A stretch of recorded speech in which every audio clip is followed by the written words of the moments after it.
dan želim. Torej, Strateški svet za gospodarstvo je posvetovalni organ predsednika vlade.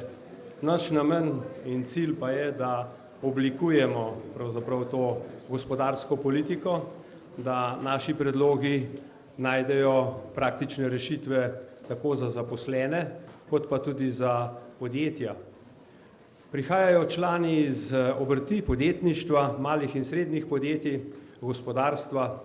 Med nami so mednarodna podjetja, izvozniki, ponudniki storitev, tako doma kot v tujini.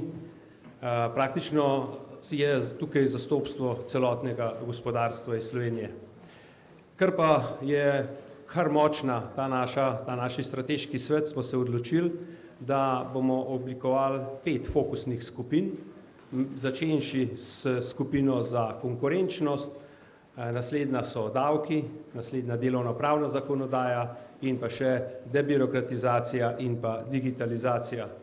Zato, da bomo bolj učinkoviti, se bomo razdelili po teh fokusnih skupinah, v katerih pričakujem do 15 posameznikov, ki so eksperti iz posamezne skupine, tako da lahko pa že napovem, da smo že predhodno, v teklih 2 mesecih, pripravili 17 predlogov sprememb tako na davčnem področju, na področju delovnopravne zakonodaje, debirokracije, ki jih bomo danes ob zaključku seveda tudi preposlali našim članom, tako da lahko že napovem naslednjo sejo v septembru, kjer bomo pa te praktične primere pretresli, ker strokovni strateški svet ni namenjen neki široki diskusiji, pač pa podajanju predlogov, ki so uresničljivi za ta moment, za Slovenijo.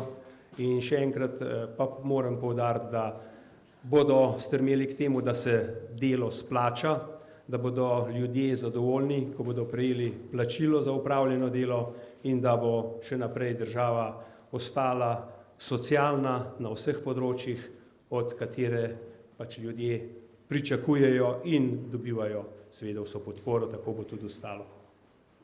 Hvala lepa. Torej, del gospodarstva tudi podjetništvo, poslanec gospod Milič je predpisal svoje zadolženo podjetje na gospoda Snežiča oziroma predal in ga preimenoval v Kruhec d.o.o., če se ne motim. Se takšne prakse poslancev zdijo primerne? Poglejte, tako kot v prometu, na avtocestah imamo tudi policijo. Kolikor kdo krši zakone, ga je treba prepoznati in ustrezno postopati. Hvala lepa.